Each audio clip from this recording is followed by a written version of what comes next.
seen Keeper get kind of bodied in some lanes. I think you were talking about Naga. I'm a big fan of Naga. I think that's one we'll see more often. You can't really lose lanes with the hero.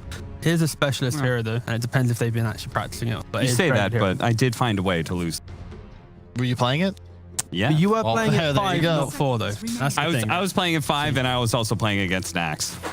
It turns out that hero's really good at clearing through illusions. At Nax? Yeah. What is a Nax?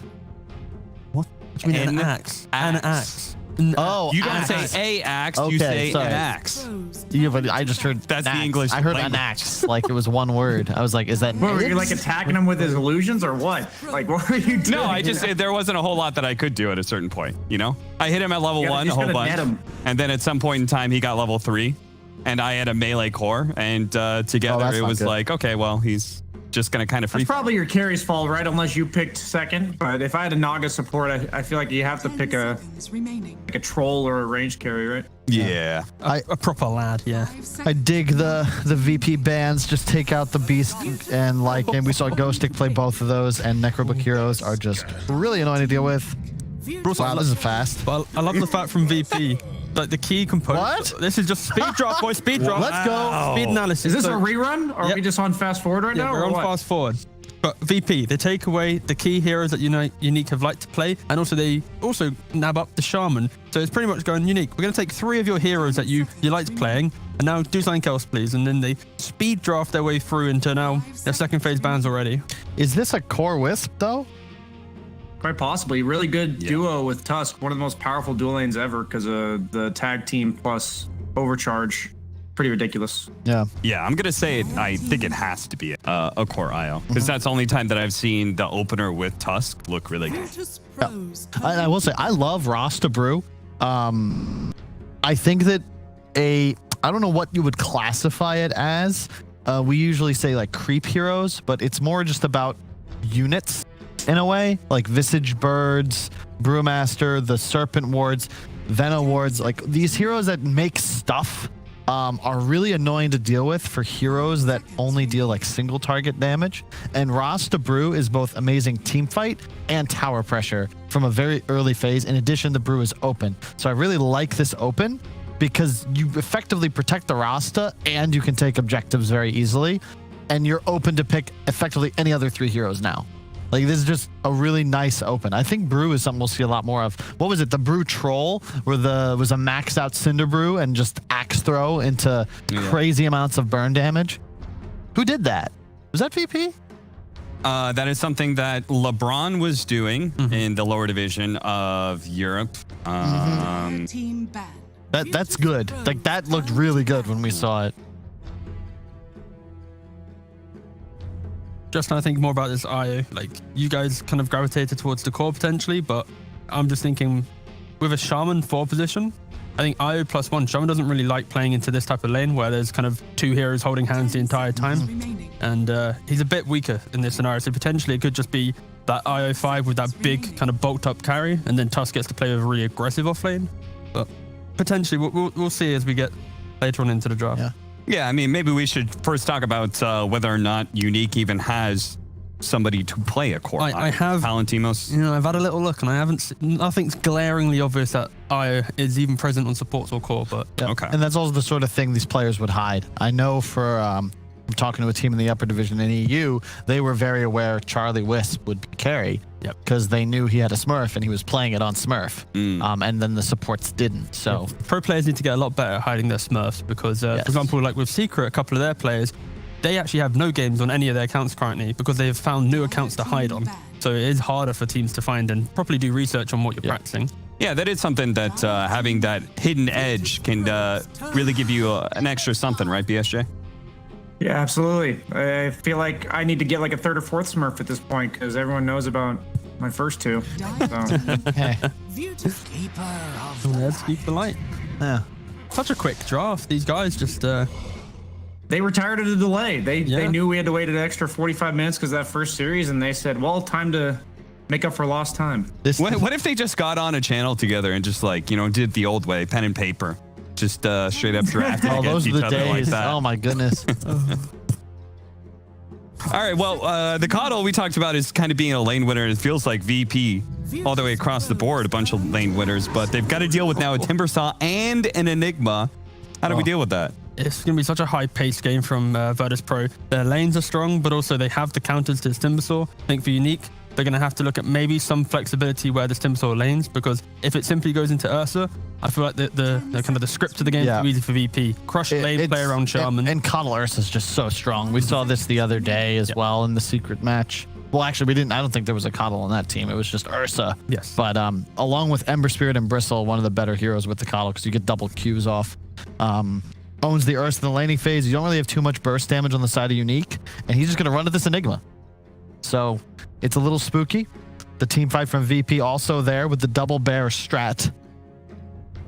Kyle, as a former captain yourself, what do you think of them second round banning Terrorblade and then opening with third pick Timbersaw? To me, I'm like surprised that they third picked Timbersaw and left Ursa in the pool. So I looked at their bans. So Morphling and Monkey King kind of make sense, but the Terrorblade's a bit confusing. No, I totally agree. It's something that I see often. I just don't like it. No, I think it's a really good point. These three bans are basically should be geared towards what you're picking in mind. Like if you are already thinking, well, it's a great game for Timber, we're playing against Virtus.Pro, you certainly don't ban heroes that Timber owns. And Terrorblade is hard countered by Timbersaw.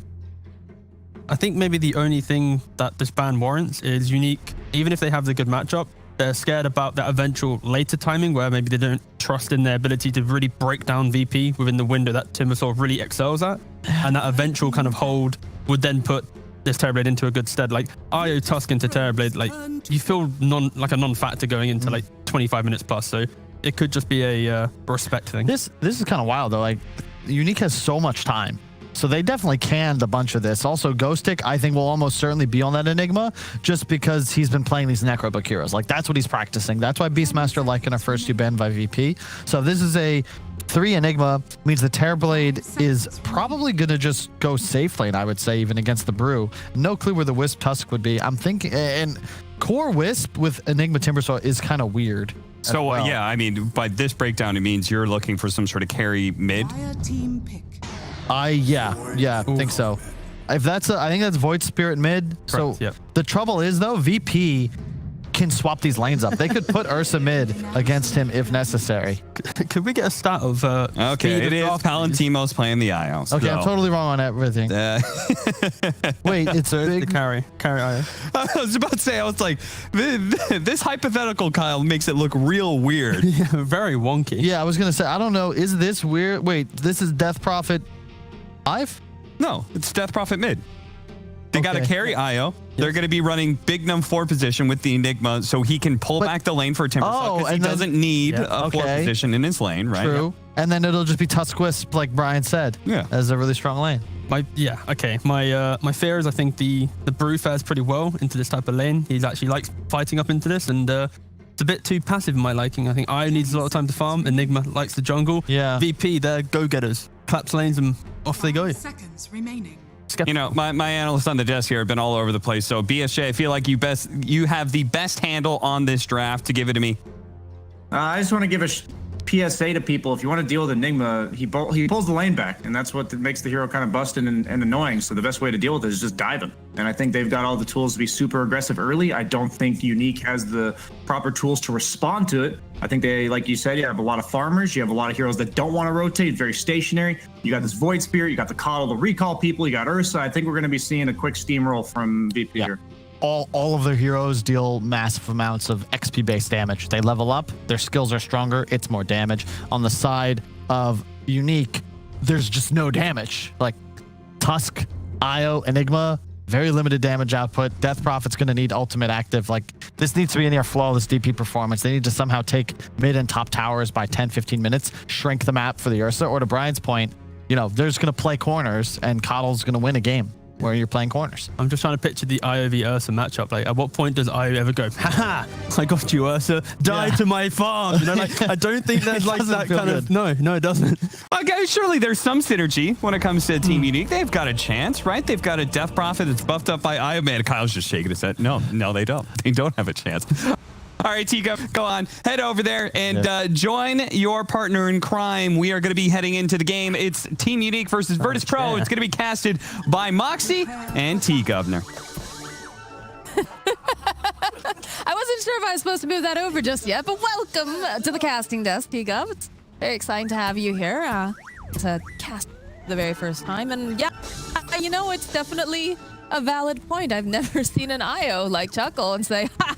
I have more farm than you. I'm ready to kill you, Ursa. Yeah, like the thing is with IO nowadays, you pretty much go for like Helmet Dominator. And of course, like the reason why IO is so strong was like the Ags and the 15 talents, but now it's kind of been delayed a bit. So yeah, you don't really have a strong timing, and potentially there could be like an Orchid play coming out from the IO where you can punish the Ursa pre-BKB or something. But I'm a little bit skeptical, Moxie. That's all I'm going to be saying. I think that's fair, and I think, you know, a lot of people going into this match are aware of the fact that Unique right now is sitting at the very bottom of the rankings, whereas Virtus.Pro, they're looking like the kings. Yeah, they're for sure up top, and you can see even just by the early moves, VP, they're aggressively checking for the tri-camp.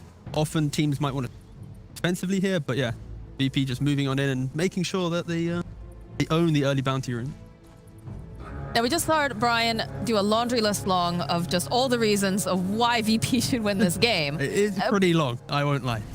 Is there, you know, anything specifically that Unique can do to really kind of offset and start to tip the scales in their favor? I know it's tough. I know that, you know, they're a bit static. They're very farm dependent. But is there anything that they kind of... Well, yeah, of course. Like, so when they have this Enigma in that position 4 role, he is a lot greedier. And when you think about what heroes VP has, like, none of them, there's no save. There's no kind of Black Hole Council coming out outside of maybe an Abyssal Blade on this Ursa.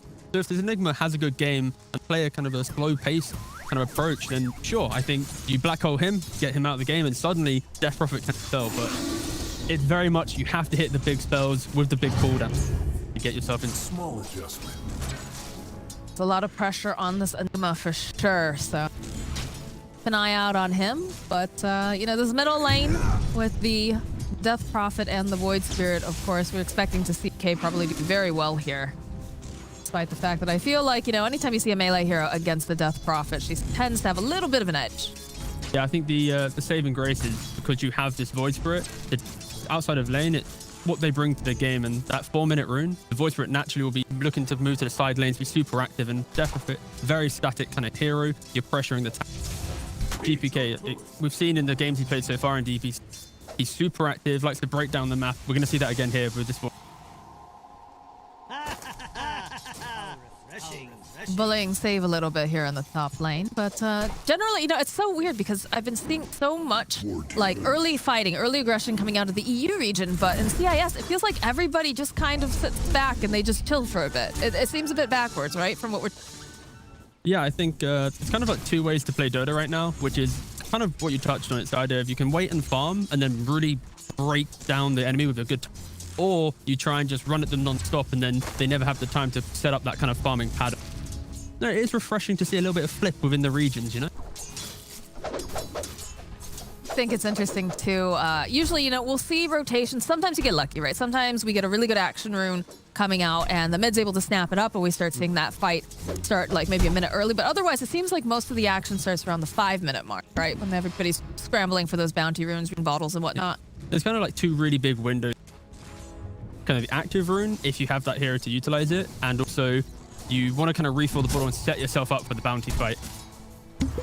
Oh, he's fine. Look at him. Yeah, he's got a cheeky little stab, hasn't he? Yeah. Look at that. He's got a foul. This is a captain of Virtus.Pro here. You're not going to take him down that easily. Oh, but this is what Unique need. They need to start getting some kills early on, I think, with IO lane. Because you have IO Tusk, it's very potent, it's very strong.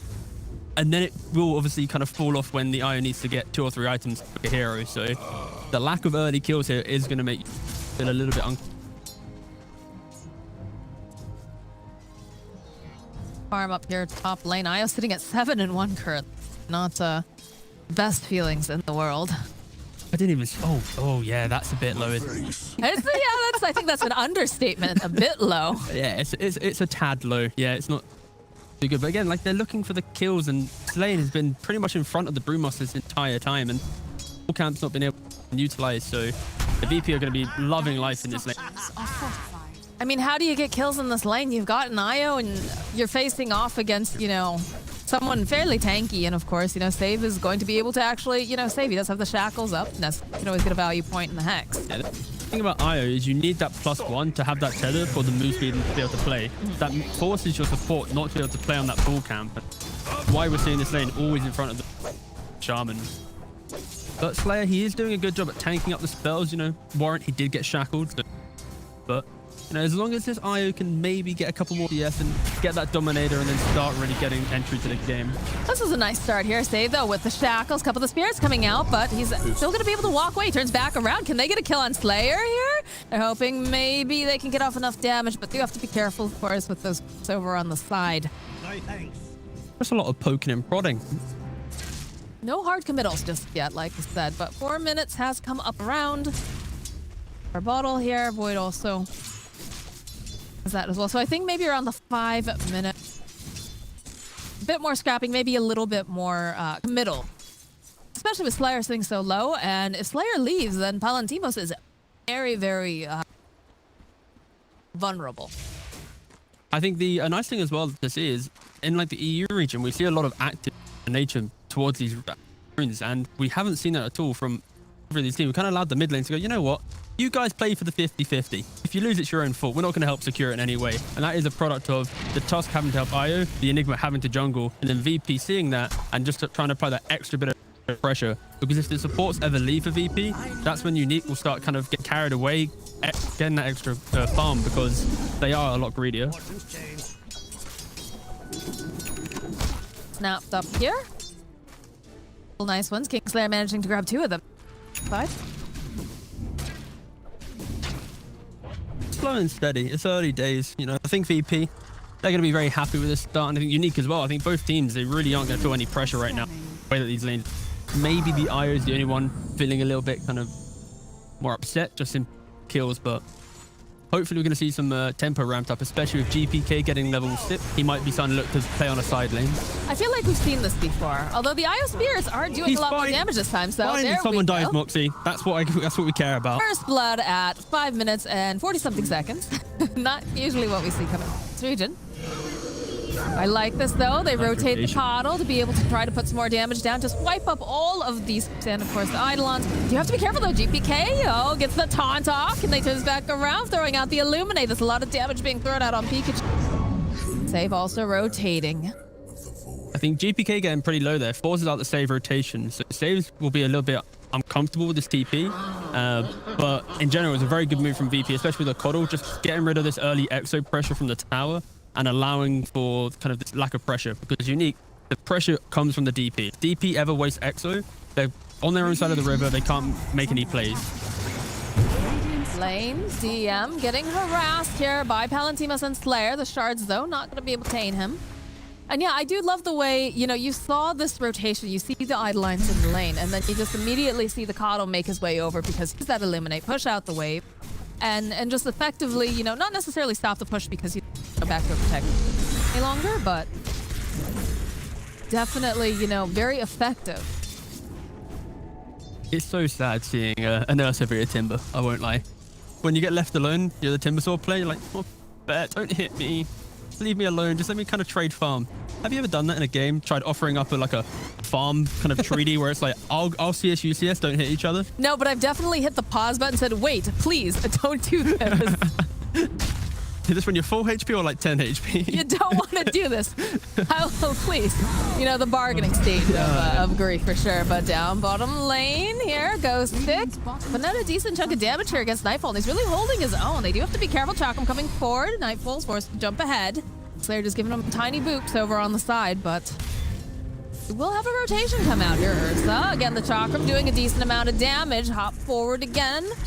He needs to get over there. Save needs to go just a little bit faster. And there it is. There's the shackles. Can they get enough damage off in time? Well, I guess with GPK making his own rotation too, he should be able to help take down Ghost Stick. But they need to be careful because he's really hunting Nightfall. Almost manages to do it. 50-something hit points. Nightfall is a tricky bear here as he manages to sidestep all of the damage just in the nick of. I think Ghost is honestly pretty happy with that. The fact he had 4 heroes in the bot lane just to deal with him, that's exactly what a Timbersaw wants. It alleviates the pressure in the top lane. Now Io and Tusk might be able to start, you know, poking and prodding the Brewmaster, and kind of DP's happy trading up a bit. GPK didn't really miss anything on mid lane for this rotation, but slow and steady. He didn't lose his tower. That's the big thing, right? Whenever you're playing against the Death Prophet, the lane, she'll use the Exorcism. So that mid tower is very, very important. If you look at the net worth right now, greediness of Unique's lineup isn't really getting pressured at all. Like, you have Timbersaw Shaw is like the sacrificial lamb, but it's in the Enigma we mentioned already. He's like the big core here. Actually going for the mech, maybe kind of apply for that big team kind of timing we're going to be seeing around minute 15, minute 20. The Helmet Dominator Orchid on Io, Timbersaw with any kind of tanky item. Boy, this is looking like a dead Slayer. Yeah. Hit here. You know, it's only fair. They got the IO kill earlier. Tusk needs to... Bignum, they're smoked up. Though, kind of wants to stick around in the middle lane. The Enigma making Radiant's bottom tower is under attack. Radiant's bottom tower. There really isn't any Black Hole Council in this game outside of, you know, Shaman, a Brew split, and then maybe the Remnant from the Void Spirit. It really does allow for this kind of early window of the game where Enigma could walk in and get a pretty high value Black Hole. And that's why we're seeing him not really rush like the Blink BKB kind of thing, go more for a tanky mech item to enable this DP, enable the swarming desire that Unique will have when it gets to exit a lane. That makes a lot of sense, right? You're just going to be able to kind of walk in. As long as you can survive the initial steps, then you'll be able to get off a black hole and cancel it. They will throw out the Illuminate, and there's a decent amount of pressure as they use the fortification already. See more heroes making their way over Taunt with the Illuminate. DPK popping back up again here over onto Pikachu. He sidesteps with Silence. He's just a little bit more damage. Snowball comes out, though. Buys a little bit more time as the tower does indeed go down. Timbersaw coming in. The Illuminate, though, will be able to take down Pikachu. Nice Shackles coming out from save. They'll be able to take down Slayer next. And now it looks like it's just Ghost Stick left here all by himself. They've used the split. They're slowing him down to doing everything that they can. Bignum, though, nearby uses the mech. Will turn back around, throws down that Midnight Pulse. And the threat of the black hole just seems to be a little bit too scary for the side of Virtus.Pro, so they'll back off.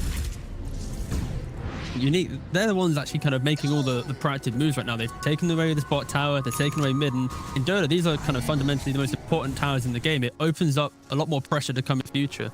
VP, they'll be kind of annoyed with how hard it was to defend that tower. They have to bring on all the heroes. They get a couple kills, but it doesn't feel that good for them. So they're going to have to go back, retreat to the jungle. And as long as they don't keep losing more map control and can keep like a line of defensive vision, they still won't mind too much because their scaling is what they're looking for. They don't have this immense amount of damage early on. Like Brew, he needs to have split. Ursa needs Battle Fury +1.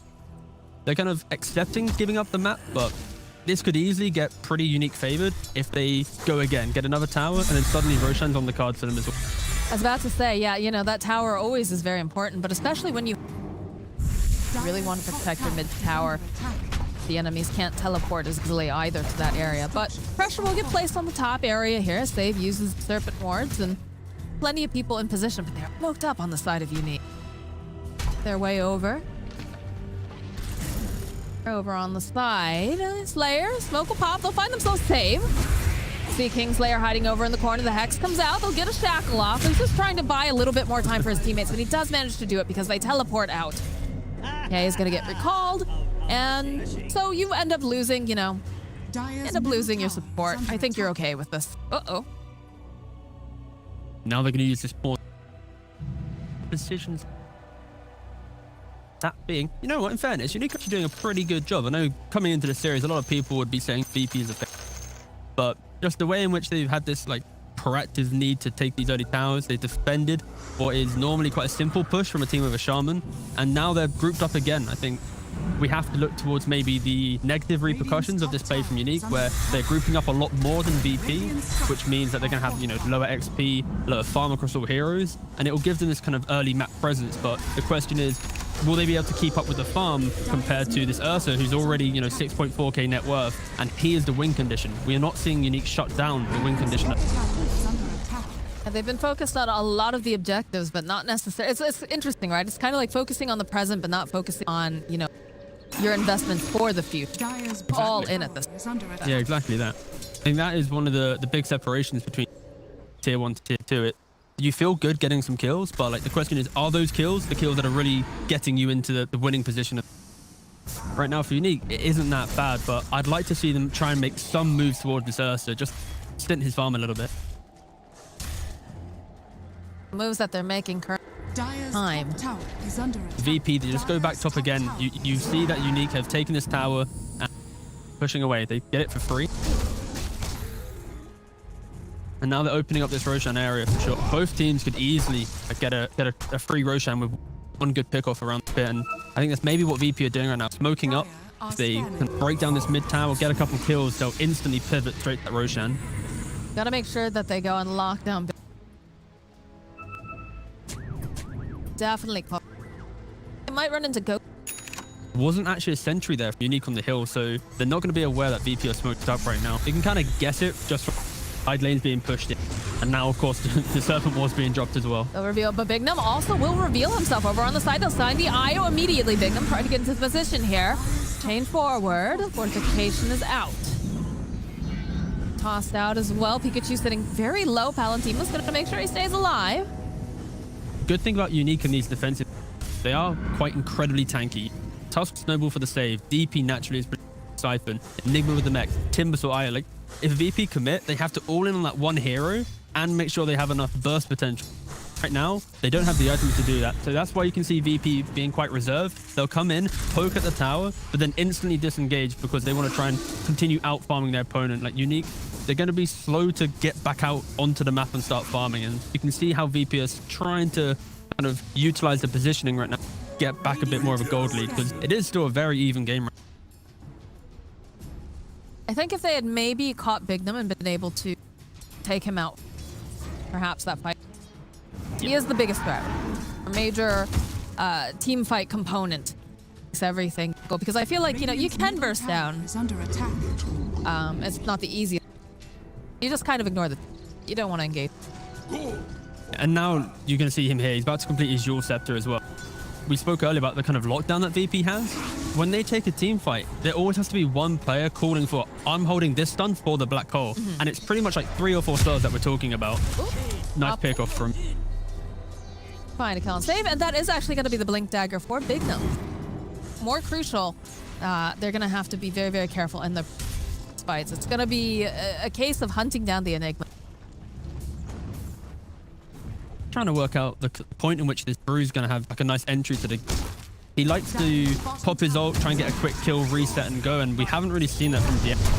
He's now just kind of pushing out the side lane. He doesn't really care if he dies or not. He has the early vessel to deal with this big regen and tanking Unique. I love that pickup. We're still, I think, we're about 4 or 5 minutes away from VP confidently wanting to make a play. And Unique, they identify that. They instantly go to Roshan, utilize his exorcism. DP position 5, DP mid. It's going to do a lot of work at the rush. That's a level 2 ultimate as well. I don't think VP should be here in time. I don't think you want to go into that pit either. Yeah. I mean, you've got an Enigma there. It's way too risky. So I like the way that Unique is playing this. It's very methodical. And yeah, I like the way that they were the ones being proactive. They didn't allow the Shaman to be the taking the tower pressure. And because of that, they get all 3 tier 1s and Roshan at minute. This is like the perfect start for Unique, especially when you're the underdog. This is really nice. We've got GPK. He just finished the Aghanim Scepter, so you know he's going to be his backlines. Silences. In fact, they're looking for an opening here over on Ghost Stick as GPK jumps forward. The silence coming in handy as he draws him right back in with the Remnant. Can they follow up? Yes, and they even get the silence up over on the Enigma. Oh no, Bignum. It was going to be beautiful if only there wasn't that silence. Virtus.Pro Ags. That was disastrous for Unique. I think that was where you can see how VP, they were buying their time and the items came to play there. The Vessel to take away the tankiness of Timbersaw, the Ags for the silence, and Unique could have turned that around, but fortunately just a second or 2 late, and that's where VP takes the tower. 2 big kills. That was just beautiful, like that peak timing and then having the fight break out like that. You just feel so bad. Like, look at this. Jump in here, over onto Ghost Stick. Bignum jumps in, but then they follow up with the second silence. Yeah. Power of Keep the Light plus Voice Spirit. You're always going to have this silence available, and it is. You can see he was so happy with those kills. Like, he was buzzing at the fact that he just got a couple kills on Unique. Just hold it back, please. Don't show too much emotion. Methodical, you know? Stone Cold Killer. He knows it's like 60 minutes winning the game, yeah. Hey, I'm just happy we got a puppy spout. Oh, that was wonderful. Yeah. Maybe we should have incentives, you know? It's like you get punished for not having the webcam. You should get, you know, extra money if you start smiling and showing true emotion, you know? Oh, everyone would be smiling then. People like money. Couple of maybe like an extra DPC point here or there, right? Ooh, everybody's gonna be smiling. Gets 1 DPC point. But you still have to win. Yeah. Okay, yeah. Is that balanced? No, that's balanced, yeah. Okay, they're hiding in the tree line here. They use a scan, so they know it's there. Just have to be careful, but he's got those 8. Needed. Oh, we're so close. Nervous. We'll Astral Step away. And Astral Step one more time.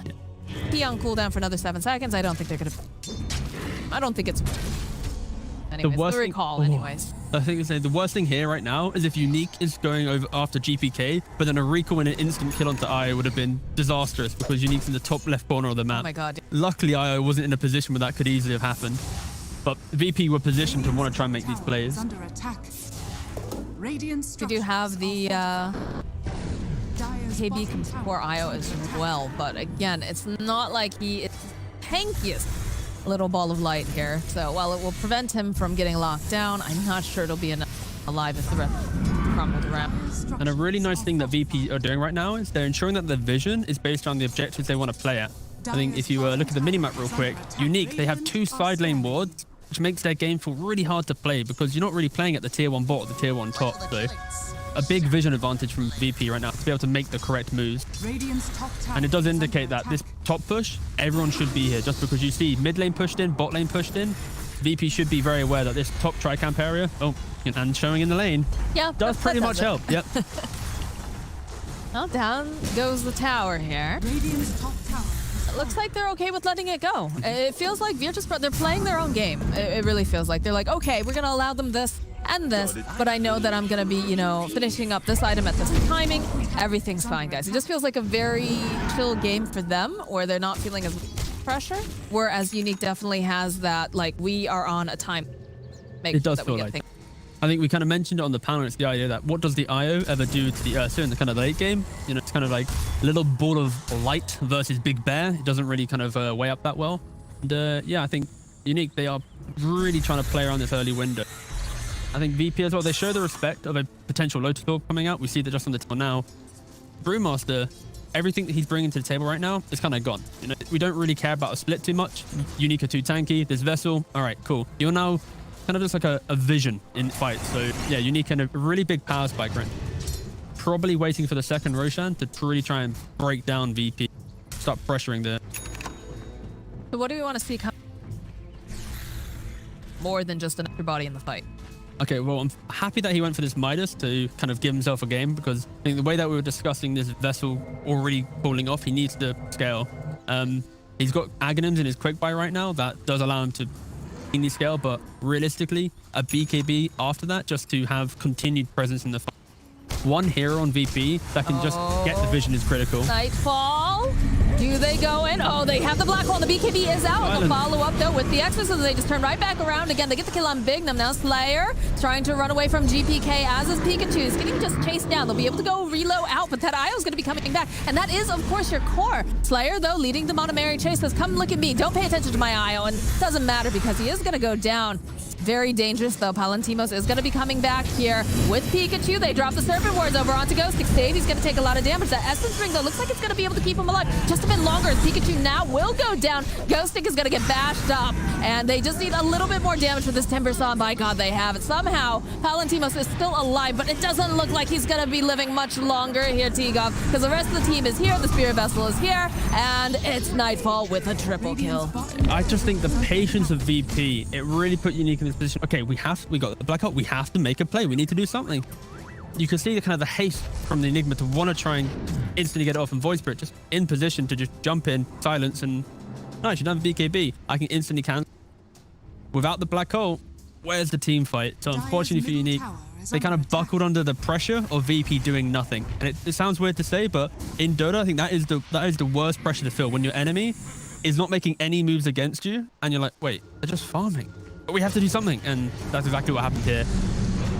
Wasted Black Hole, and now dead again in top lane. This is looking a bit dismal now for Bignum.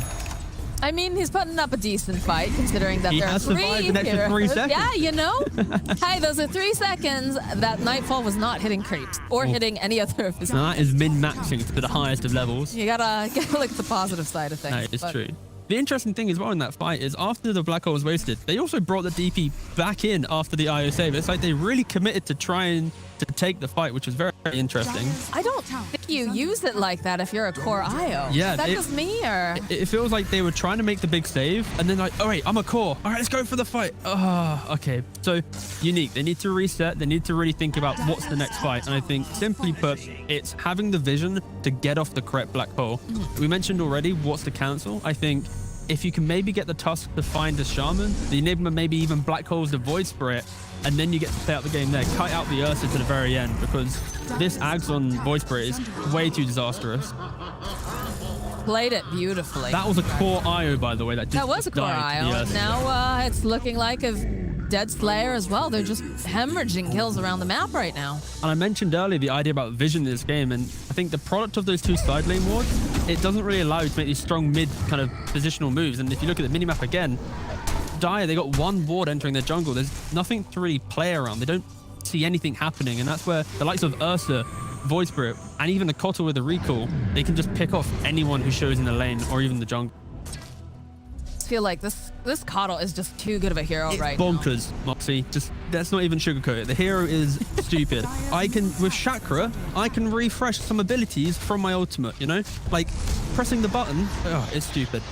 Oh, in the top lane, Pikachu is not looking great for this witch, so she gets bashed up, and Nightfall collects himself. That was a mid lane death profit, by the way. That was. Clarify. We have been seeing a lot of support death profit, but Ursa, it is also a pretty stupid hero. We've seen Secret run it with great success. Once it gets to the 2-3 items, it rips anything to shreds. Very good hero, for sure. And they're making it look absolutely fantastic in this game. Of course, that is a core IO, which is not typically anymore, anyways. Is it? I know Charlie's been running a lot of this core IO. Is there anyone else that's really been like guns that this, you know, good hero? In the pub scene, yeah, it has been, but it's very much based around buying like Orchid and having an early active item when poor Bigman. But he is close to the BKB. It's like 1,000 gold, 900 gold. He is, but look how big this bear is getting. All right, Snowball comes out. It's going to land over on the side. Looks like Palantino will still be able to go and tether out. Kingslayer's just running on and after him like that. That's a problem when you've got your 5 running after the core. Like, let me at him. You don't often see like 1v1 fights happening across the entire map. BKB getting popped now from Palantino. Nightfall is going to respect it. He'll back off a little bit. That Abyssal Blade is on cooldown for another couple seconds, as is the BKB. It's like they've realized, okay, maybe let's just chill. Let's go back. There's another tier 2 still on the map. Let's put pressure down. There's just no damage left on Unique anymore. I think the early window where they were pressuring, it allowed them to try and pick apart the weaknesses of VP's lineup. But now it's 17 for 3. You can clearly see how does Unique actually get a kill in this game. With this core IO, it's about kind of chipping and non-stop being in your face. Heroes like Void Spirit, Ursa, Brew, they don't care about this type of damage because Brew just splits, Void Spirit can reset, and Ursa just pops ultimate and he'll kill you in about 3 seconds. So yeah, for Unique, they are kind of falling a little bit victim to kind of lack of instant scaling that they have in their lineup, and they have to look for the big fight. And Roshan will be a point where Black Hole should be able to become a big threat once again. They need to be so careful here. They smoked up. They're doing a wraparound play as they go. They use Exorcism, jumping over onto the backline. Victim is just not even here. He's not even going to be able to use the BKB. Slayer now to go down. Kingslayer tries to run away, not going to be able to outrun the ghost. As Palantibus, he's just being chipped away here by Nightfall. A buyback coming out from Keeper of the Light. They just called GG. They've had enough. They realize this strat, unfortunately, not going to work out for them this week. Yeah, that was a little bit rough. I like the idea that Unique had early on. Are they happy? Hold on, let's do it. There was a smile. This is only game 1 though. Please. Let's be realistic. You know, they're not too carried away. They haven't won the series yet. Yeah. He's back. He's back, yeah. They look pretty pleased. But yeah, anyway, like back to the point. I think Unique, they did do a pretty good job.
second pick, of course, is very easy. You know, you have the last pick in the first phase and the last pick in the final phase. So I think for VP, when they're the better team coming into a series, second pick simply allows them to go, all right, we're going to counter pick you twice. So I think, yeah, it's very strong for them just to walk the series. Kyle, you agree with that? I mean, it feels like second pick, you don't have to disguise as much. Hold on 1 second. Yes? Did you listen to anything I said, Kyle? Of course. 2-3 points above what I said, please. Yeah, this is fun. No, I like exactly. that pop quiz that you did with No, I know. I felt really empowered about it. And again, 2 for 2. It's fine. So like, honestly, I didn't want to I felt like if I started thinking about what you were saying, your brain waves, you know, can you cross? Okay. No, Like, well, you know, just to make sure your brain waves don't cross too much. Fortunately, Brian is all the way in a different continent. So fortunately, he has a freely uninterrupted thought. BSJ, where do your thoughts lie when it comes to first pick, second pick? You prefer side? What's going on? I prefer Radiant. I think the way to play the map's the most straightforward. So even if the team, like the draft, has different ways they could play on Dire, you have to choose consciously between playing the standard, the opponent's safe lane, you're pressuring the tier 2, as opposed to Roche. While on Radiant, both the Roche and the tier 2 on the same side that you're looking to pressure. So pretty much you always end up playing the top half of the map, and it just makes a lot of heroes that like Roche, like Ursa, for instance, on the Radiant side. Their game plan is just so straightforward, and they can usually farm while also pressuring multiple objectives at the same time. Kyle. Team Unique opening with 2 cores. Could be a support. Could be. On the puck. I think it's just interesting how fast they're drafting. Rasta banned out by VP, but they first picked the only other Hex hero in the pool. Very nice against Puck. Lycan's still available, but into Puck Monkey King, that is not realistic. Told you. DM is a big fan credit of to the Kyle, but I definitely left it up to him to claim it from the Viper. I mean, it's break against Monkey King. Like, you cannot lane as Monkey against Viper. It's just miserable. Doesn't matter if he's core support, what have you. Like, Jingu doesn't work. You can keep the I told you so when this Viper is support. That's true, actually, yeah. You kind of leant more towards support rather than the hero itself, but it's fine. You know, I think Viper it'll be off lane. It's very potent, and I think especially with this pickup, I'd love to see them pick up a melee position 4 that can start the fight, actually lane with the Viper. You just put this line as position 5, you know, very casual, and then you have the hard lockdown for the puck and the strong lane. And that is the key difference from game 1. VP, they're very happy to exist within their lanes, but also in the early portion of the game. This is a completely different story in game 2. They are just going to say to Unique, we're going to have strong lanes, and we're not going to give you this 15-minute window where you can feel happy in the game. And that's what I see in this kind of Viper picker lane. It's kind of concerning, though, right? If I'm Unique, because for me anyway, when they pick up that Monkey King, I don't think that's a Ghost Stick hero. So they can't like swap it to the other sideline like we've seen some teams do, most notably OG. And I'm pretty sure Virtus.Pro is picking up on that same thing. They're like, okay, you guys picked up the Monkey King. We kind of know where it's going. And we're just going to make a 3 Viper and run at you. I just think the nice thing about having last pick for Virtus.Pro here is that theoretically the Viper could be a 5, a 2, or a 3, kind of just to match whatever lane the Monkey King goes to. And they could also draft potentially 2 more bad lane matchups for Monkey King. And most of the heroes that are good in lane against Monkey King are also good in game against him.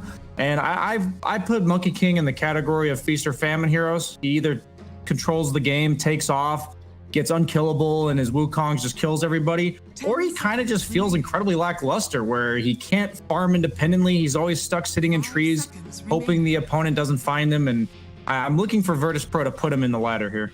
I will say my fear from Team Unique is that they are not drafting for themselves. They're drafting for what VP likes to do. And that's where, like, this Monkey King pick, again, it's the idea that if the Unique didn't pick it, VP probably would happily picked up, give it to GPK, and he'll have probably another stellar game. So we speak about, okay, what can Unique do with this hero? Like, really, are they drafting for themselves right now? I don't know, but we'll see as we enter that second phase for sure. Oh, at least playing with confidence. Or the drafting with confidence, yeah. Yeah. Again, I really liked their concept in the first game. They did what I had hoped for. They took those 2 tier 1s by 10 minutes in. I think they just overstepped a bit with the Wisp carry. Like, it just didn't... Like, their draft is so complicated. You know, Wisp, Timbersaw, DP, these are your 3 cores. There's no natural. The DP basically becomes the carry in that draft, and you have to push him forward. But when every EXO didn't really lead to something, winning fights and making moves is dependent on positioning and timing, not like, hey, we can kill that guy. You know, Void Spirit, Ursa, it's a very straightforward manner of killing enemy heroes. I think the biggest thing about that last draft is that I've emphasized every team needs to have at least one independent core that just requires no attention, basically. And they didn't have that at all. Timbersaw wants to be played around. Death Prophet wants to be played around. Io needs help in the early stages. So it kind of just left them outmanned in terms of they needed to dedicate so many things to get what they wanted, the tier 1 towers, especially early game, that their timings were just slowed down enough that now that you don't have this be-all end-all carry hero, you have this Io against the Ursa matchup, you're just on such a timer, and it's such a thin line of execution that you have to stay on, honestly. Yeah. I would love to see Virtus.Pro 3rd or 4th pick Venomancer. Why? It's just so just Viper, to make exactly. What year is this? Just get super poisonous. Oh. Okay. Wraith King, really nice against Puck. Just as a hero concept, you can only coil for 1 life, and if you ever catch him in a stun, he has like no armor. He gets crit to death.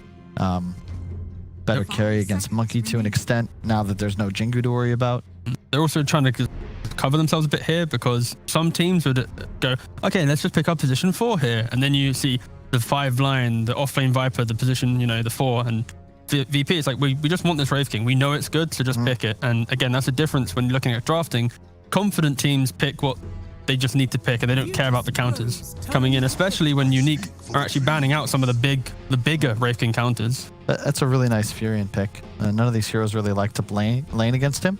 And it's one of the better heroes against Viper Lion, whose main downside is that they don't play around the map very well. Yeah, they're and very Lion slow heroes, gets owned in the laning phase. So VP, they respond with the lack of mobility that their team has. Kotal has been completely ignored in all the bans, and suddenly you're picking it on pick 4. This does allow for them to deal with the somewhat rat that the Nature's Prophet provides, and also the laning. Yep. And we just said, like, what is the main issue with this Lion Viper? They're immobile. Well, now you have a Coddle someone around the map. I like Furion against him in lane just because you can dive him relatively easily. But, as far as pushing out waves go, we saw in that first game, stop of pushing its tracks by just a couple of blasts. So it's going to be a Lion 4 and a Viper offlane then. That is going to be potentially the flexibility there, but yeah. It's not going to be the strongest of Viper lanes that we normally see. Viper likes the frontliner, so... It's the Viper counter of old. Unless they put the Viper mid, right? You could still maybe see that back in the old days of DPK, but normally he's a lot more active on mid lane, so hopefully not. Yeah. I don't know. I think you might have to if they're going to put this CK... Is this a 1 or a 3, do we think, for the CK? 3. Okay. I think, with the Prophet... 5. 4. Yeah. I like this pick a lot. Yeah. Viper, Coddle, they struggle a lot against CK, I think. Getting dragged out of position early. They have a decent setup for the CK to get in position. I think he would probably be one of the better carries against Wraith King. The Radiance comes online, and even then, he still only has 8 or 9 armor. Most people I see are skipping the armlet. He might have to go for that this game. Dealing with the Monkey King, Prophet, CK, predominantly physical damage. He'll also probably have to participate a lot more this game.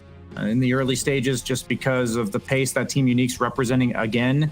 But they have like 4 potential cores here on Team Unique, so they have a lot of different options they can go with in terms of permutations of positions and lane setup.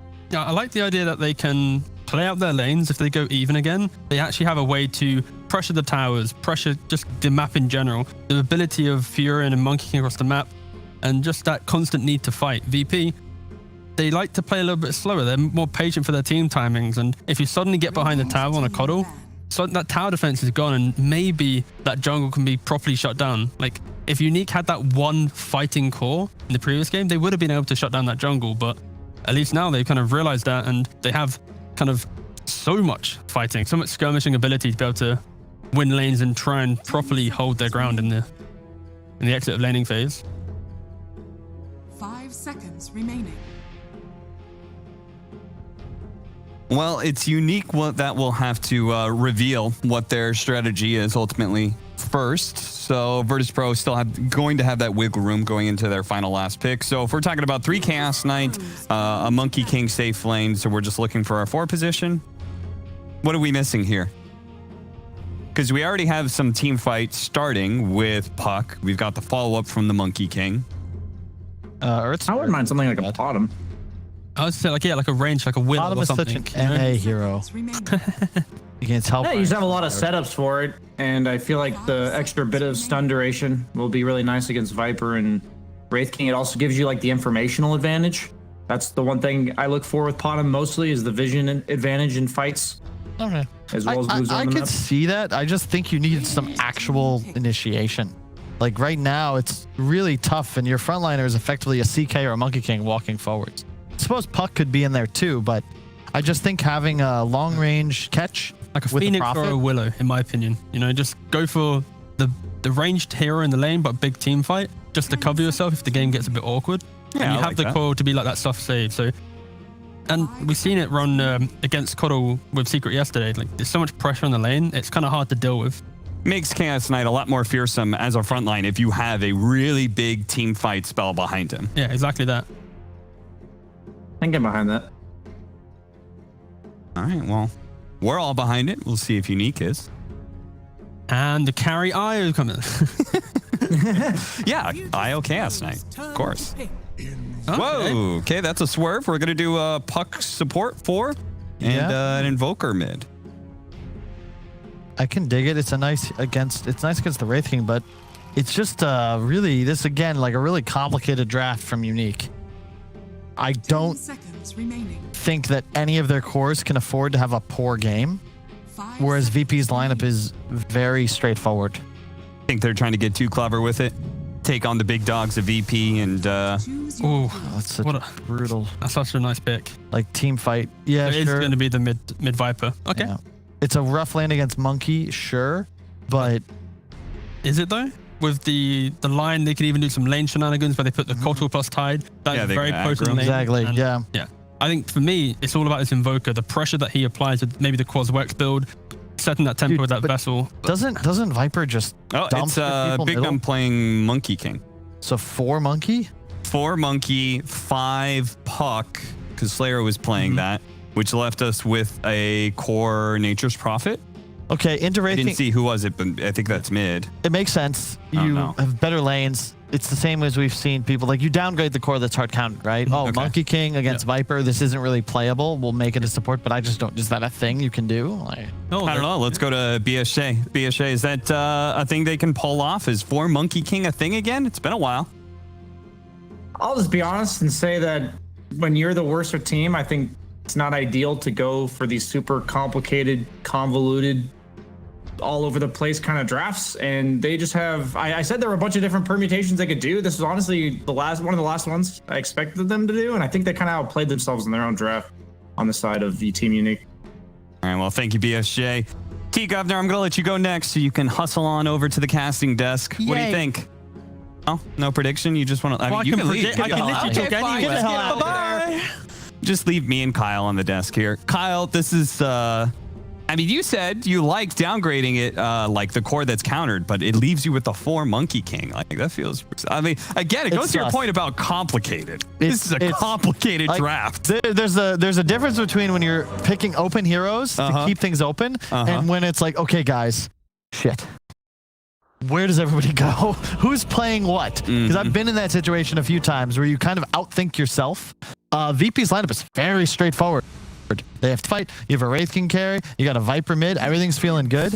And it feels like they forced Unique to swap up the hero lane combinations versus Unique having this idea, yeah, this will be a 4 Monkey King. But I could be wrong. It's worked in the past, just not recently. Hey, the beauty of IG Dota is 2017. that anything can work. And after all, Southeast Asia, they managed to make a 5-position troll work recently. So who knows? Maybe Unique can take down Virtus.Pro with a 4 Monkey King. For that, we turn to Moxie and T-Govna. Seems the topic of this match is, of course, the monkey. So, position 4 Monkey King coming at you hot. Do you think that they can make this work? I want to see them make it work because I think for anyone watching this, they always expect VP to win the series. So I want to see a breath of creativity be the reason why VP does get knocked down a peg. I like that. I like that. You know, I like to see I don't want to see shutouts, right? It's way more entertaining for all of us to be able to see, you know, a full 3-game series. Something comes out a little bit wacky, throws the big guy off their horse sort of thing. I'm just not sure that this is necessarily it, but it is a fresh new game, new attitude. Let's see it. I think the key thing to note is Unique has this lineup where they have Flex Monkey into a supporting role, and they are going to be able to provide big fights leaving the laning phase, and that was the big issue in that first game. Like, if you look at all these heroes, they're so fight hungry, as you see them at the bounty rooms as well. You know, they give a nice little scuffle. Fortunately, caught a little bit more damage than the likes of a Monkey support Joy. We're not at all surprised about that. Oh, there was a one game in like SCA where they had like an ultra kill or something because Cole just illuminated through and it was like, thank you for all the kills. Yeah, it was amazing. But not at the rune fight, right? It was close enough. It was within like, yeah, it was like sub 1 minute.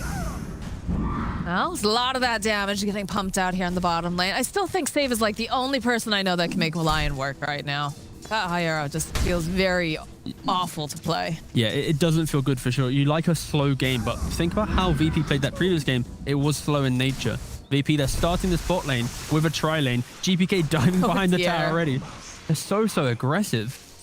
I mean, you're playing Viper. You kind of have to play that way, don't you? Yeah, so the way Invoker is actually one of the few heroes with good regen to deal with Viper. So GPK, to offset that kind of laning phase that Presence Invoker has, he's just straight behind the tower, try and get that level advantage and just bully him early on. So yeah, I like the kind of adaptation to the Viper lane that GPK is bringing. I feel like the bottom lane is being very dominated right now with the fact that you've got Coddle, you've got the Lion, and this puck has not really been able to go forward and harass this Tidehunter at all, really. I mean, I say that and he pops forward, but it is because the Coddle has left. Save will join again. Yeah, so due to this tri-lane and bot lane, they've allowed Wraith King to get his early levels top, but then also they've had this hard camp spawn bottom. They've pushed it. I think the negative repercussions of this is the fact that Unique gets to play in front of their tower, but the trade-off is your bot lane also gets to play in front of their so they're giving their Tidehunter a lane, and they're like, you know, we'll sacrifice top a little bit because Wraith King Coddle, they don't really care. They push out the lane anyways. I think one of the big things that I'm really a bit worried about here as we watch the two Victim and Night and all just slapping each other in the lane, the fact that, you know, you've got Nightfall on this Wraith King and you've got Kingslayer on the Keeper of the Light, so you know that you're going to be able to just leave, you know, Nightfall in a lane somewhere, or not even in a lane, right? He could be in the jungle. Hold that thought as Ghost Stick starts getting jumped upon. A big hit. Not quite enough damage just yet, but they'll turn their attention now over here to Big, though. He does have the procs. I think they're really making good use of this idea of the Coddle. Not just, you know, we talk about the Chakra Magic all the time, but the fact that, you know, can just place this Wraith King off to the jungle, or even like pushing the lanes out with the Skelly boys, and then just recall him into any fight whenever you need him. Yeah, it's a really strong combo, but it's a product of the fact that Keeper of the Light, he enables literally any core in the game. You know, who loves having this free mana? I know the hero's actually so stupid. Like, I wouldn't be surprised if after the group stage ends, he gets slapped hard with like some nerfs, because he just does too much. Like, everything you just said about that Wraith King, it's simply because of the Coddle giving him all those accelerants. I feel like, especially with the Wraith King, because he is so strong right now. Yeah, exactly. Too, Yeah, it just makes it even more impressive to like watch. Self-sufficient core is also a very kind of hard to come by, especially with, you know, lifestealer being so bad, and that's why Wraith King equally thrives in this type of meta. Again, it's so slow, isn't it, at the start of these games? They are. Yeah. I want to see proper deaths and, you know, action, and it reminds me of the previous game where they're kind of dying top but not really dying top. There's no hard committals yet. I don't think we saw hard committal until around like the 5-minute mark. So I want someone to misplay. That's what I'm looking for. They're just being too disciplined. Being very disciplined. Although in the bottom lane, Palantimos is taking a lot of harass. The Waning Reef coming out from the puck, though. DM trying to chase him. Not quite enough damage, though. And he'll be salve and go right back to lane. Yeah, I lied. He didn't. Oh, come on. All right, who do you think? See, you got one job here. Right? You're supposed to give me the expert. That was not. Someone's going to die shortly. All right, Moxie. All right, that's the analysis I'm going to bring to you right now. All right. I mean, you're not wrong. Thank you. Again, playing safe with the predictions, Kyle taught me everything he knew. Boo.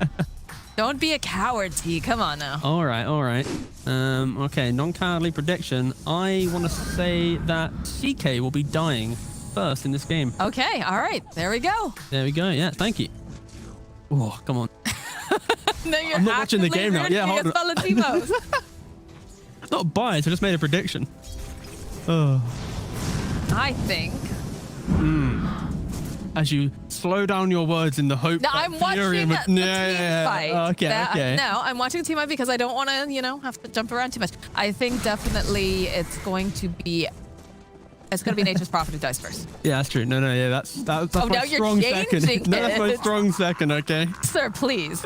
Please, I need you to pick one and make a commitment. All right, you know who's not going to die? GPK. Look at that. 48 CS, 5 denies. He is utilizing that jungle to great effect because Invoker doesn't really apply any lane pressure. He's a hero that survives in the mid lane, but doesn't really pressure that Viper. And this is going to be a very strong GPK showing, potentially going for the Atos rush and trying to get into the game. He likes to play active heroes, and Viper isn't really that hero. So maybe a bots into Atos could be his route into the game.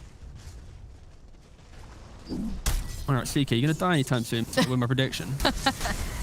Valentimos, screw your prediction, Tico. To go, hit these creeps.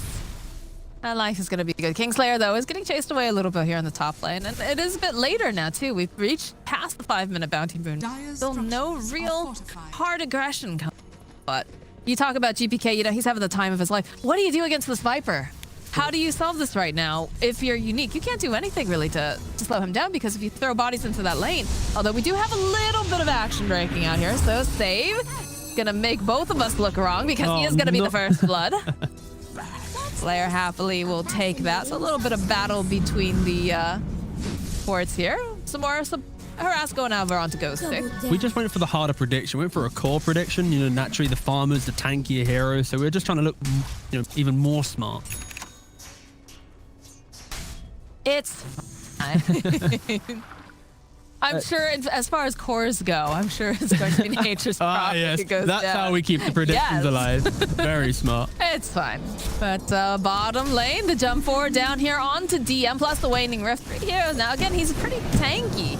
Difficult to try to get this kill on DM. He's just walking it off in the top lane, though. More plays being used over onto Ghost Pick. They have nothing to cancel out the TP, though, and not quite enough damage. You asked earlier about how do you shut down the Viper, and it's kind of hard to, simply because of the support you're bringing to the game. A Puck and a Monkey King, they don't really have this early damage, and against Viper, you need a bit of science to bring to the fight, and they don't really have that. So they're going to have to allow this Viper to farm up and do pretty much whatever he wants, and then try and punish when he comes under the tower, when he starts trying to apply kind of forward pressure.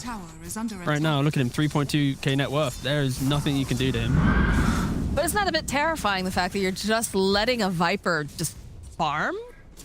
You can't do anything against it. I mean, I understand, with what they have on the board, it's much worse to send bodies over there and then feed kills as well. Yeah, I think the play Unique's looking for is they're going to try and adopt the philosophy of VP from that previous game. Is maybe get a little bit greedy on your cores. Don't try and cross that river and take these early fights. Get yourself, 2 or 3 items on all cores. Allow for this Wraith King just to AFK jungle. Allow the Viper to AFK jungle. There isn't instant tower pressure coming from VP. So it does allow Unique to kind of double down on doing nothing. And that's what we are most likely going to see here. Just hit creeps, wait for VP to maybe overextend. And that's when you can punish the kind of lack of big damage that VP brings, unless, until the Wraith King really has 2 or 3 items himself. All right, now Wraith King's to be having a really nice time. Okay, unfortunately, sitting a little bit behind 3.1. Not the end of the world, obviously, not discrepancy, but I do feel like CK is one of those heroes that if he starts to fall behind, it is just so hard for him to get. It's also such an awkward game for this Furin, because if you look at him right now, he's trying to go for this Orchid, and this is not a good Orchid game where if you ever go onto a Viper, a Tide, or a Wraith King, do you ever feel confident just committing to that engagement? So this will be a Furin that's going to be looking to kill the supports first, and that could be a great factor. If you take away that Coddle, remove that kind of global presence from a slower lineup that is Viper, Tide, and Wraith King, it could bode well, but it does put you in an awkward position of we have to try and ignore the cores. And we just mentioned we can't really shut down the jungle farm, so there's a lot of lack of how do we deal with the cores coming out right. Well, they're about to have to deal with the core very soon because GPK has made his first rotation down to the bottom area, and they're just shoving out this. And Unique, with a level 4 Puck at minute 9, there isn't really much tower defense. You can maybe try and just throw out an orb to annoy them, but with the overwhelming presence that VP has in this bot lane, it is quite squarey. Let me put my teeth in. Scary to deal with this defense. Does look like they were trying to make some moves on the Monkey King, knowing that they had several people in the bottom lane, but to be able to grab anything here. Slayer is forced to teleport out. Tower should belong over to the side of VP, and you know, they're making good moves in the top lane too, though. They're making a trade. They realize, okay, we don't have the damage to deal with these big tanky boys. Let's just take a tower of our own. If anything, Unique are actually coming out on top. They're the ones taking the tower first, and VP, they didn't have a tower here. So potentially Unique could maybe smoke that back down into this area. But realistically, with that kind of level disadvantage, they have to accept the trade and continue farming. VP will kind of mirror the play, but just a little bit slower than Unique, surprisingly. The hunt save. They're really hugging that tower, though. His spidey sense is definitely tingling, so. The nice thing about these early tower takes, it does allow for this safe lane to become your position 4 farm lane. Often you'll see kind of save or any of these kind of greedier fours want to lap up this farm, and they'll just sit here happily trying to hold the wave as best as possible to get to that one big activating item you want on your 4, be it the Blink Dagger or if you're Yapsaw and Aghanims. Nobody quite plays 4 like Yapsaw. The fact that he has a verb named after him of Yapsawing the lane, like that says something right there. Kingslayer, though, they've got the Atos online. This is a dead puck. In just a moment, I'll let Nightfall get the final hit. And the rotation is on now towards this mid tower. Ooh, we got some puck bones going on. Think he's completed it yet, or? Well, he's got to win the game to get the Does it? All right. bones. Bones for the Bone God. And now instantly pressuring mid. You can see Lion still just farming top. They'll recall him if needed. Oh, there it is. Hey, buddy. Welcome to the They have fight. Dusk, they have the Hex, they've got the damage, and there's a Ravage just to boot, too. They'll be able to chase down Ghost Stick. Down he goes. Oh, that was disgusting. Going right back here to the tower. It's the fact that this Coral, he runs at you, and you have no idea what's happening. It's like, who's coming in? Oh, it's the Lion. Oh, he has the Dusk. And then the Ravage on top just to clean up 2 cores for 1 Ravage. And they instantly back up the farming. They don't even waste any time here trying to go for the tower. They value more the 2 or 3 minute window that will have farming up. I think if you're Unique, you might be looking to go, there's no Finger, there's no Ravage. Maybe we can start poking at this tower. But with a Keeper of Light and a Viper, that will still be pretty hard. That and the fact that, like, where's your damage? You talked about it earlier. These cores, they just... Or sorry, not the cores, rather, to like the supports. Generally, it's the support that's going to be making a rotation with your offlaner and trying to just get these kills, but it's very difficult.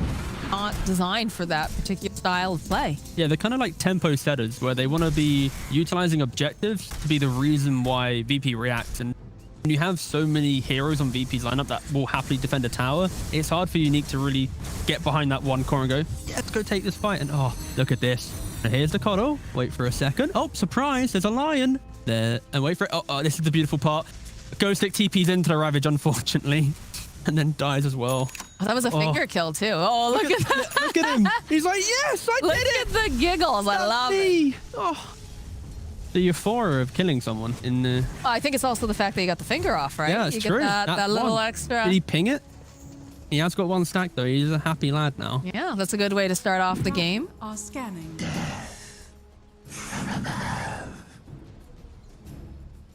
And now Unique, because of that aggressive play and the lack of their ability to really move to a tower, they're really scared to do anything. Sure, they're smoking up right now, but this smoke has to be so clean. They need to find like the perfect jump. They have to look for this Lion or this Coddle, and then from there they can maybe enter the fight.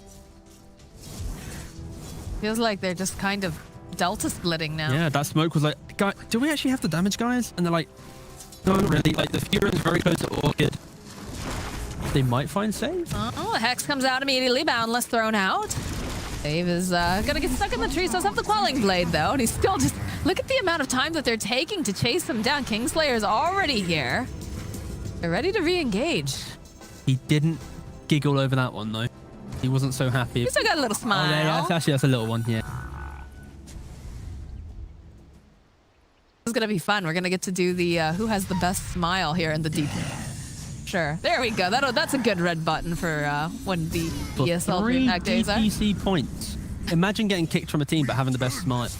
Why would you get kicked because you have the best smile? What? Well, I don't think smiles correlate to good Dota performance. I think smiles indicate that you're having a great time. That's actually true. And if you're a technically stone would cold be killer winning. and you're Yeah. smiling about and you're having the greatest time of your life, it just makes it real natural. VP grouping up in the mid lane. They have, net worth advantage on Wraithling and Viper, and Unique, they don't really defend towers that well. I think it's pretty much Puck be the world in that department. And when VP are able to set the tempo, that's where Unique, they're going to be looking to struggle. I think that previous smoke that they just made, they need to have a bit more, like, even if you die with that smoke, they need to do something to stop VP from farming. And they just have to accept that heroes are going to die, but as long as they make the game a little bit more awkward. I think there's patience from them, their desire just to farm, fits VP's playstyle too well. It always feels like VP is sitting in the driver's seat a lot of the game. And you bring up a good point too. The fact that their D push is just not really great on the side of Unique. It's something that BSJ has consistently talked about. It's fundamental. Like, it's just so important. Oh, in comes Save. The Lion is here. The Viper is just swimming around here. Doesn't seem to care. Finger comes out, gets the kill over onto Ghost Stick, and they're just chasing down Palantimos. He is just so slow here. There's too much lockdown. He's just one more hit. TPK will get the kill. That's a pretty solid tip coming from Kingslayer. I think I would rate that like a 7 out of 10. You know, you're saying that you bought this orchid, but for what? Save then Orchid tipping. for what? Exactly. Save coming in with a second tip to follow. Going GPK. Thank you for joining this squad.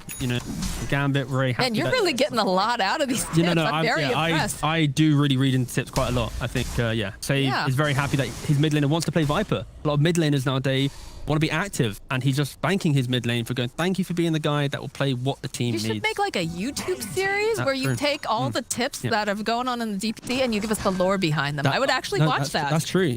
I can get that going. I would also like to hear voices, though. Can you do voices too? You could also get Cap to do the other voices. No, I think, very talented. Yeah, Cap's the one with the voice acting career, not me.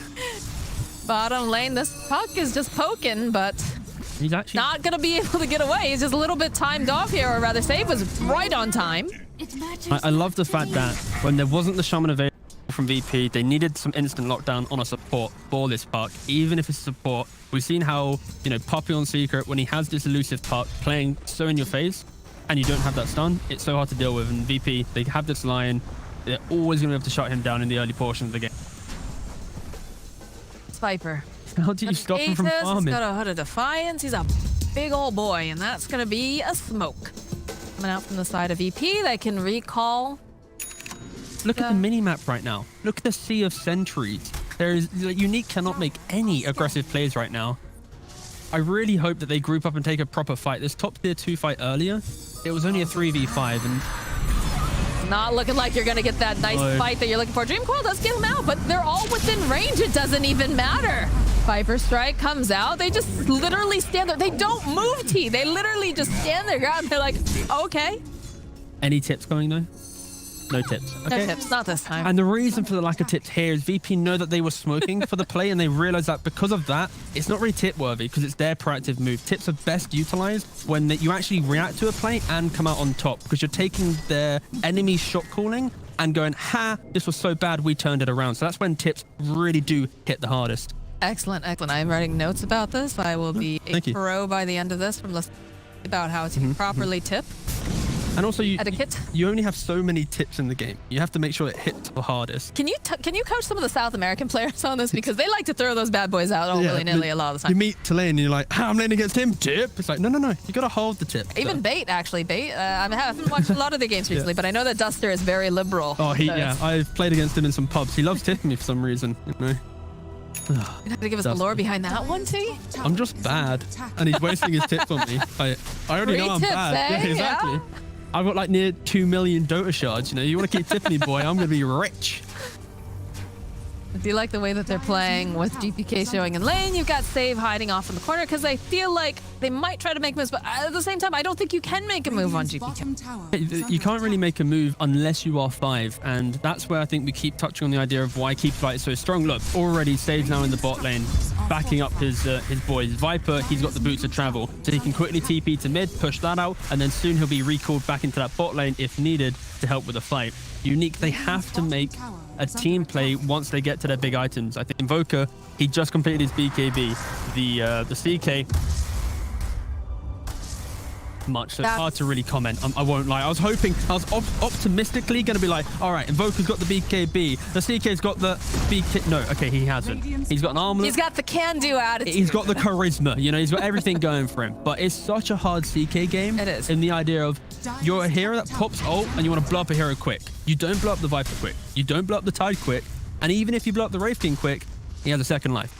So it's all about Unique having the precision of baiting out the Ravage, baiting out maybe a bad recall, and then suddenly pivoting to, you know, a different pickoff. And the way that Unique are playing right now, I think they've decided that they don't have that vision to be able to make these type of intricate plays.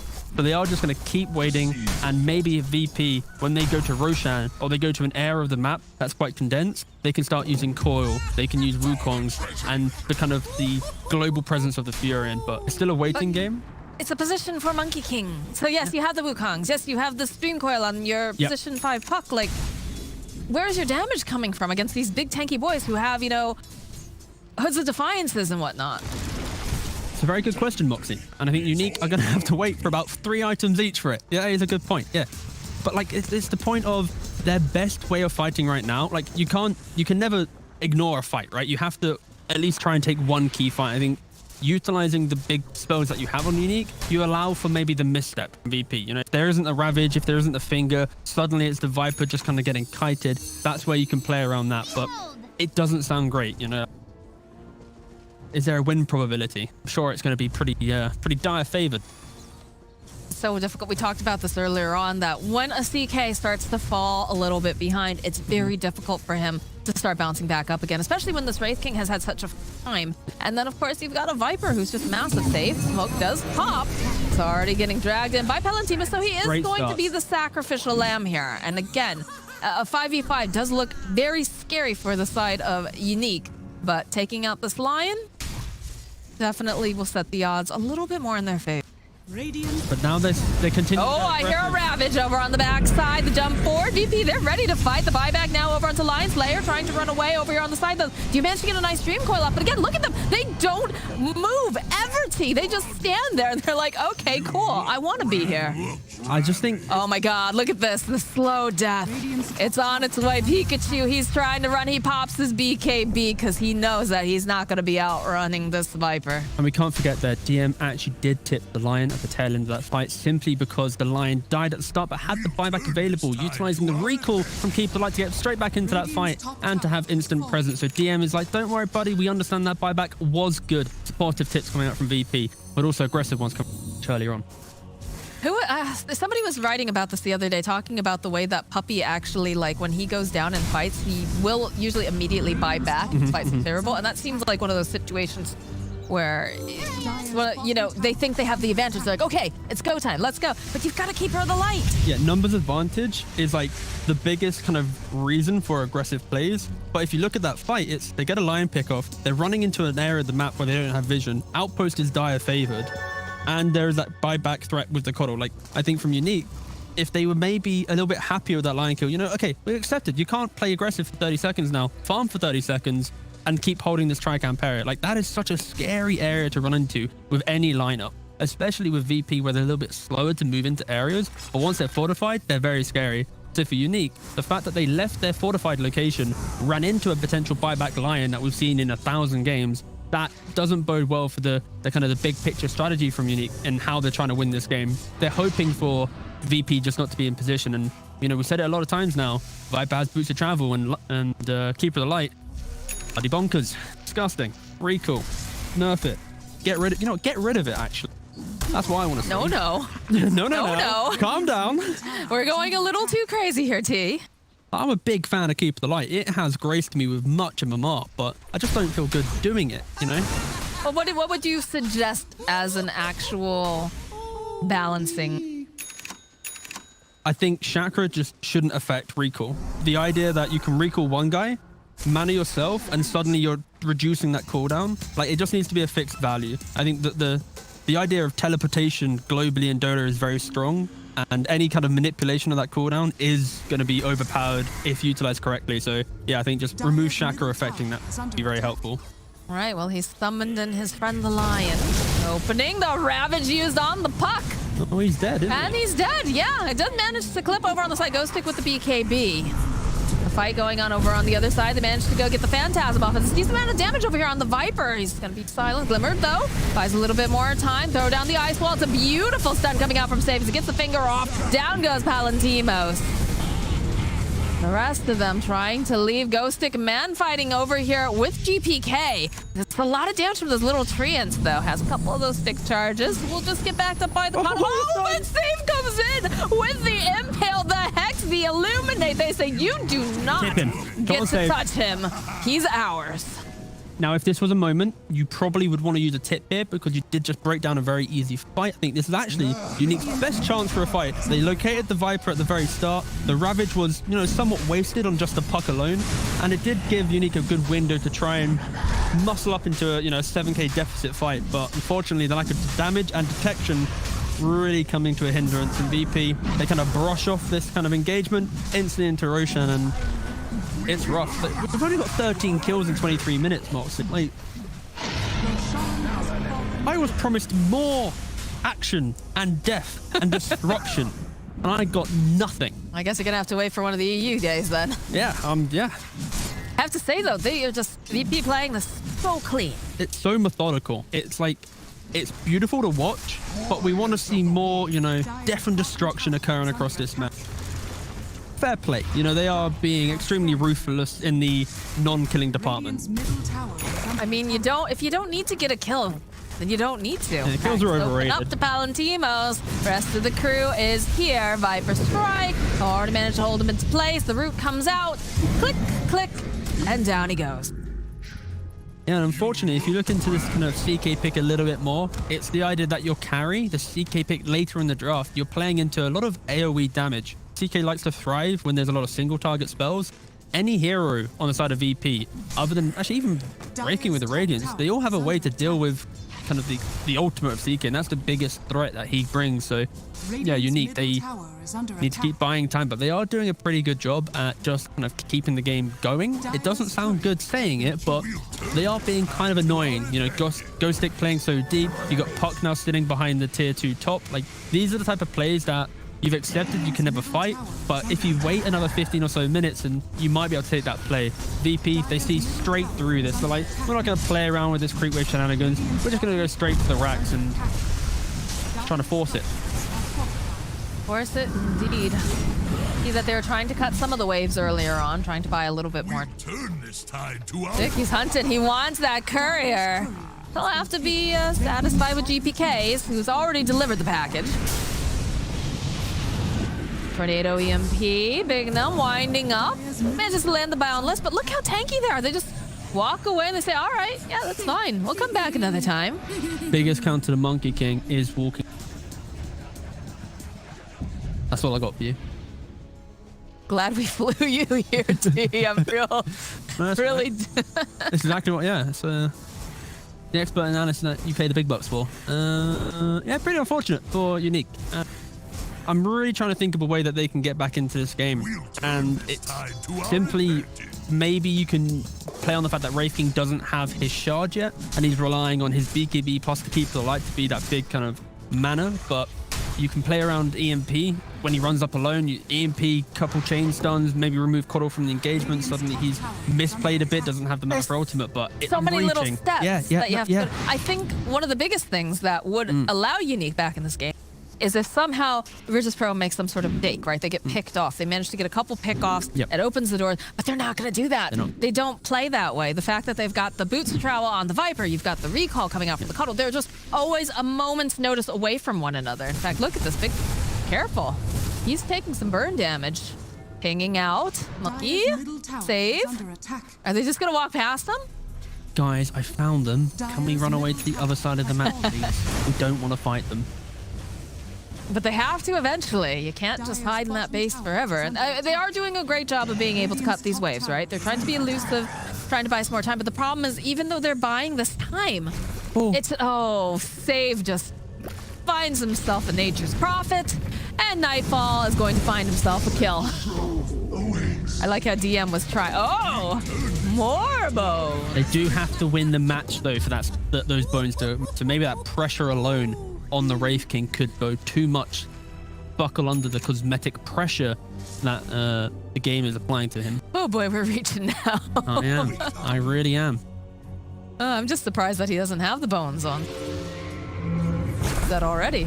Oh my goodness. Right into the arms of the Nightfall.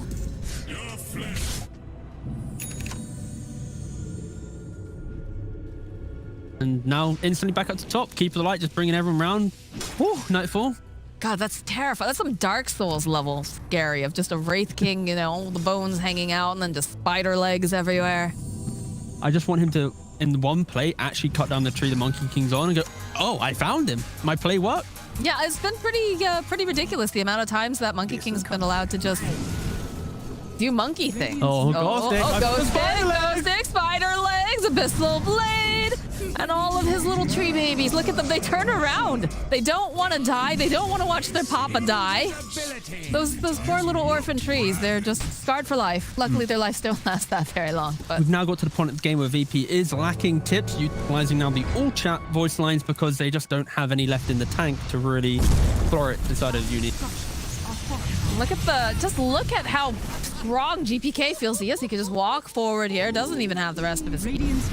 And so it's also DM going for the Solar Crest and the pipe. He's gone for the two big auras required. That this pipe mitigates kind of the puck presence, and then the Solar Crest, it's only physical damage coming out from Unique. So it allows for whatever core wants to poke their head up into the high ground to have this confidence. Right. He just strolls on up to the high ground with the finger. Down goes Palantimos. He does have buyback if he would like to go in, but he needs to be holding on to it for the time being. Nightfall and GPK chonking away here. Pikachu. Oh, look at that damage. It doesn't matter. He has a BKB over on the back line. So there it is. There's that Ravage that we were talking about. The buyback did come out from Palantimos, but already Slayer's dead. GPK does get taken down, though, while all this is going on. Nightfall finds the opening, gets a kill on Big Num. Palantimos now running for his life as Nightfall's just chasing them through the base. And it's not looking like this Nature's Prophet is going to survive. It's not looking super great now. It's a rampage now coming out for Nightfall, and the G's get dropped. Double rampage. Oh, that was just absolutely ruthless. Is he going to smile? Crack the smile. Yeah, because also they just got all those bones. They did. Oh, the cosmetic victory. Damn. But yeah, that was a great performance from VP once again. I think Nightfall, I like the fact that he went for that quick BKB just to play around his team a little bit more, and it was